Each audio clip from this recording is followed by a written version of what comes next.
Yeah, look, before we get into this today, look, not great. I made a promise to myself, to the boys, to the rest of the coaching staff that I wasn't going to be back here. Obviously, that's not the case. We're back again.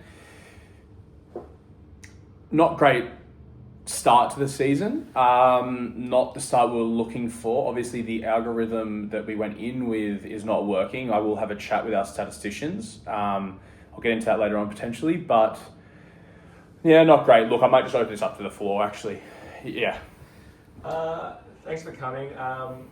We do have a question here from Cal Gilius Halliburton's team. Mr. DeCalfus, we recently heard reports that you're now the owner of a fine property in East Lakes. Congratulations on such an eventual step in your life. However, do you think your money would have been better spent in acquiring players that aren't shit in your fantasy draft? Yeah, look, that's not a bad question. Realistically, I've actually not spent any real life money on this NBA fantasy draft. If that was the case, I probably would have invested as much time and also not gone outside as much as some of the people in the league. For example, Min himself may cheat as well, but that's another thing. Look, I didn't actually invest any real money into this game, thank God. If I did, I don't know if I'd be here today. Look, I'm happy with the property I've bought.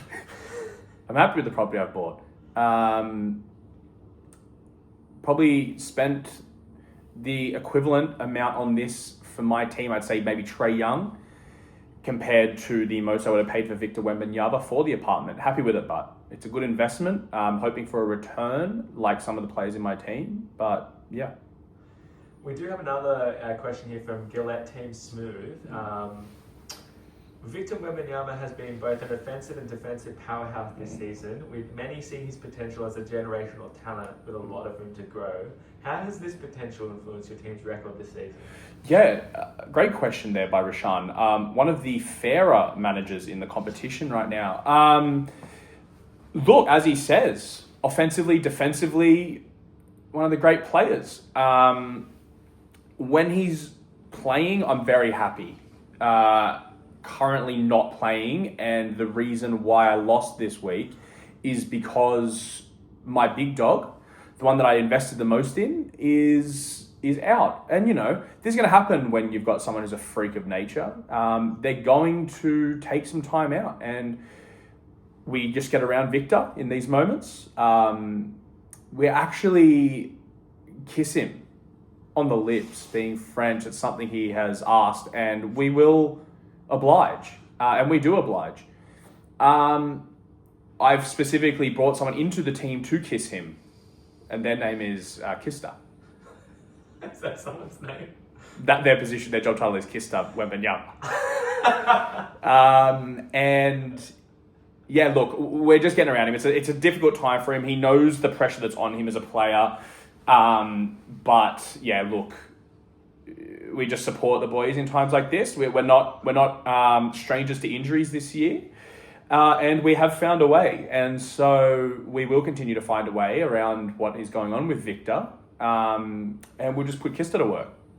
Love that. Now, we actually do have another question from Cal Gilius Halliburton. It's looking increasingly likely that your season may start 0-5. Many pundits are comparing Boris Gibbs' boys to the infamous St. George Illawarra Dragons, who are also one of the all-time bad teams. Why is there such a culture of losing amongst your circles? Yeah, look, I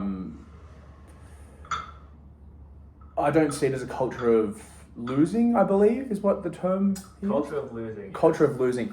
I don't see it as a culture of losing, I see it as a culture of learning, okay?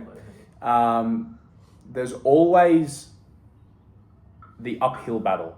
And do you know what the saying is? It's that hard times make hard men, and hard men make easy times. And then easy times make soft men, and soft men make hard times. I'm currently in the pits of hard times. And we are making harder men. We have a lot of men who have come back from injury. They've said, case in point, one of my other franchise players this year, Anthony Edwards, he had an injury to his leg, or maybe it was his groin or something, I'm not too sure, but we massaged it out, trust me, myself personally, in the groin. But you know, he said, look, I could take it. He said, coach, he took me aside. He said, coach, look, listen, I could have a little bit of time off. I could do it. But I know what I mean to this team. I know that we're in hard times. I'll be a hard man for you and I'll come back. And you know what? He was hard. Rock hard. Literally and figuratively. He was the hard man that we needed in more ways than one. And those groin rubs worked wonders. So again, don't see this as a losing culture. I see this as a learning culture, hard times culture. We're getting gritty and we'll be coming for that premiership this year. Love that. Now, we actually did have a question from Carmela's under 13s. You have tried strategy after strategy when drafting the boys. At what point do you start to point the finger at yourself? Look, when I come home after a long day of coaching, the first person I greet is myself in the mirror and I point at myself. I say, what are you doing? You know, we've put the statisticians out there and that's okay. We put the statisticians out there. They brought me back the data saying, look, these are the players we're going to go big on this year. Usually you stick to the same algorithm of safe players. We're talking 40s, late 30s, right? This year we've said we're going to go big. We're going to have a bit of fun with it this year. We've not had fun so far. And the person that I need to blame for that is myself. It's not the statisticians, even though it is.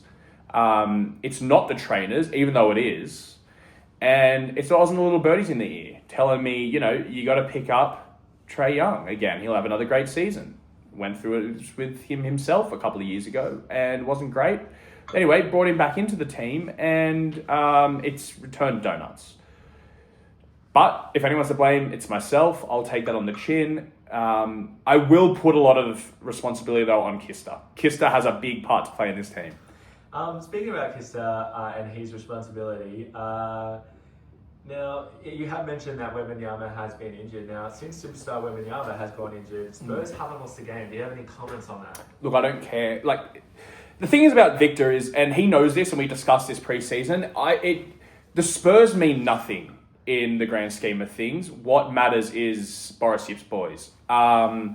Victor knows that. He knows, well, I got to get myself right. I'm going to take some time out just so that Boris Yip's boys can succeed in the playoff run.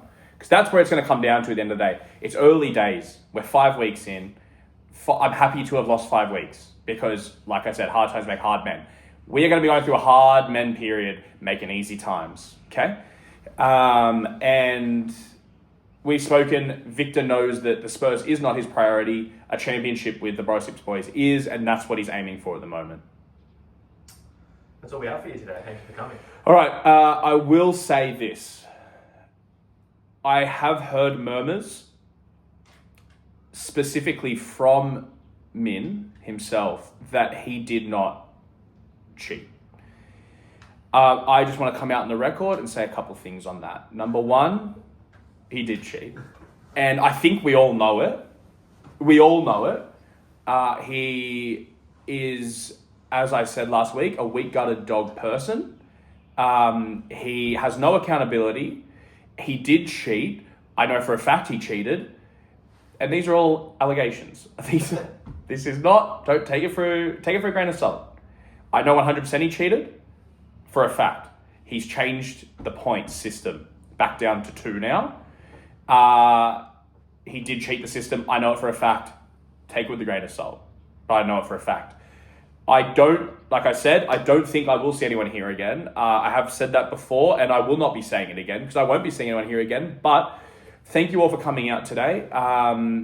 And honestly, if you can just get around the boys, get around Victor.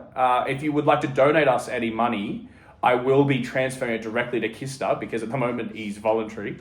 And Kista will be playing an important part of this team this year. So thank you everyone for coming out and hopefully I don't see you again.